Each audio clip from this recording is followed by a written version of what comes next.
जय श्री कृष्णा, जय श्री राम, जय गौ माता, जय राधे श्याम। और आप सब कैसे हैं? आप देख रहे हैं तुलसी मंजरी यूट्यूब चैनल। और इस वीडियो में हम चर्चा कर रहे हैं कि एकादशी का व्रत कब से शुरू करना चाहिए। ये आप जरूर सुन लीजिएगा और बहुत मतलब की बात है। सबसे पहले तो मैं 11 के बारे में आपको कहना चाहूँगा। गौ सहस्रण यत पुण्यम दत्ता वेदांत पार गई। ग्रंथ कहते हैं हजारों गायों के गोदान करने से जितना फल प्राप्त हो जाता है उससे भी 100 गुना ज़्यादा फल है एकादशी उपवासनम एकादशी करने वाले लोगों को प्राप्त हो जाता है। ते नरा पुण्य कर्माणो ये भक्ता हरि पूजका एकादशी व्रतशापी पुण्य संख्यान विद्यते। 11 का व्रत करने से कितना पुण्य प्राप्त होता है उसकी संख्या की गिनती नहीं की जा सकती। यदि आप संयम रख सकते हैं तो मैं कहूँगा हर वैष्णव जनों के लिए एकादशी से बढ़ करके कोई दूसरा व्रत है ही नहीं। इसलिए एकादशी का व्रत अवश्य में करना चाहिए। एकादशी का व्रत कब से करें ये बात, ये चर्चा मैं आपके बीच में कर रहा हूँ, तो आप सुन लीजिए। उत्पन्ना सा कथम देवा पुण्याम च एकादशम तिथि। जब युधिष्ठिर ने पूछा ये उत्पन्न एकादशी के बारे में तो भगवान श्री कृष्ण ने समझाया।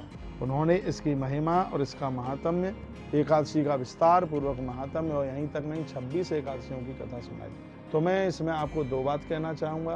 पहली बात तो यह है कि एकादशी का व्रत मार्गशीर्ष यानी अगहन के कृष्ण पक्ष से भी आरंभ करने का विधान है, लेकिन उसको लोगों ने इसलिए मान लिया क्योंकि उस दिन एकादशी उत्पन्न हुई है इसलिए, और वो तब से ही उसको शुरू कर लेते हैं। लेकिन एक और मैं आपको जानकारी दूंगा कि जब देवता जाग जाएं और जब देवता सोएं उसके बीच में आप 11 का व्रत आरंभ कीजिएगा। हरि प्रबोधिनी एकादशी बड़ी अद्भुत है क्योंकि उस दिन देव जाग रहे हैं।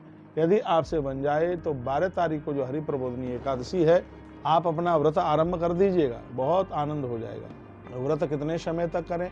3 साल करें, 5 साल करें, 7 साल करें और 11 वर्ष यदि आपने एकादशी का व्रत कर लिया है तो आपने धरती के सभी सत्कर्मों को कर लिया, ऐसा ग्रंथों में लिखा है। यदि शरीर काम करता नहीं है तो आपके व्रत में जब अधिक मास पड़ जाए, क्योंकि अधिक मास पड़ने पर ही आपकी एकादशी 26 पूरी होंगी, नहीं तो फिर वो 24 ही रह जाएंगी। और जब एकादशी का उद्यापन करने पर 26 एकादशियों की कथा सुनी जाती है तो एकादशी का व्रत करने वाले के फिर 26 उपवास भी तो होने चाहिए, लेकिन वो तब होगा जब उसमें अधिक मास पड़ जाए। तो जैसे आपसे बने 26 एकादशी कीजिए, 3 साल कीजिए, 5 साल कीजिए, 7 साल कीजिए, 11 साल कीजिए, 11 साल कीजिए। मेरी एकादशी को बहुत वर्ष हो गया है, मेरी एकादशी को लगभग 40 वर्ष प्लस चल रहे होंगे। उद्यापन करने के तत्पश्चात भी अभी तक व्रत टूटा नहीं है, क्योंकि एकादशी के व्रत के समान तो भैया कोई व्रत ही नहीं है। ऐसा कहा गया पुण्य संख्यान जानामि यत्तम प्रशस्त पांडव। भगवान कहते हैं कि एकादशी का व्रत करने से तुम्हें कितने पुण्य मिलते हैं, हे पांडु नंदन, ये तो मैं भी नहीं जानता। ये भगवान के, ये खुद मेरे भगवान के शब्द रहे हैं। वो कहते हैं गौ सहस्र फलम सोपी पुण्यम प्राप्नोति मानवा। जो 11 का व्रत करते हैं उन्हें हजारों गौ दान करने का फल प्राप्त होता है। इतनी बड़ी महिमा है इसकी। और कहा गया है कि उभयो पक्षयो पार्थ तुल्यो एकादशी शुभा। चाहे कृष्ण पक्ष की एकादशी हो और चाहे शुक्ल पक्ष की एकादशी हो, दोनों एकादशियों का फल एक समान ही है, इसमें कोई अंतर नहीं। हर वैष्णवों के लिए एकादशी के व्रत से बड़ा कोई व्रत नहीं है। एकादशी समम नास्ति व्रतम पाप प्रणाशनम। पापों के प्रायश्चित के लिए भगवान यदुनंदन श्री कृष्ण कहते हैं, ये धर्मराज युधिष्ठिर, एकादशी के व्रत से बड़ा कोई अपराधों का प्रायश्चित करने वाला कोई व्रत ही नहीं है। इसलिए हरि वैष्णव जगत में लोगों को एकादशी का व्रत जरूर करना चाहिए। ब्रह्म हत्या आदि पापेभ्यो मुच्यन्ते नाथ संशया। ब्रह्म हत्या जैसे महापातक एकादशी का व्रत करने से समाप्त हो जाते हैं।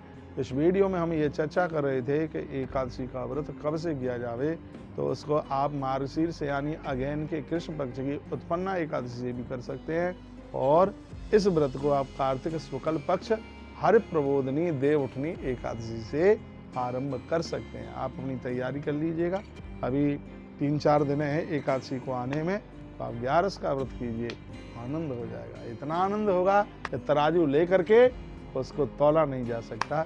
यह महिमा एकादशी की है। वीडियो को आगे भी भेजिए, क्योंकि आपके इस प्रयास के द्वारा यदि किसी ने 11 का व्रत आरंभ कर दिया तो इसका पुण्य आपको कितना प्राप्त होगा ये कहा नहीं जा सकता। वीडियो कैसी लगी है अपना एक मैसेज जरूर भेजिए। पहली बार यदि आप जुड़े हैं तो चैनल को सब्सक्राइब और वीडियो को शेयर करना ना भूलें। ऐसे हमारे साथ जुड़े रहिए और अपना ध्यान रखिए। अगली वीडियो में मैं प्रदोष की चर्चा आपसे करता हूँ, उसे आप जरूर सुनिएगा। जय श्री कृष्ण, जय श्री राम, जय गौ माता, जय राधे श्याम। हर हर महादेव, घर घर महादेव।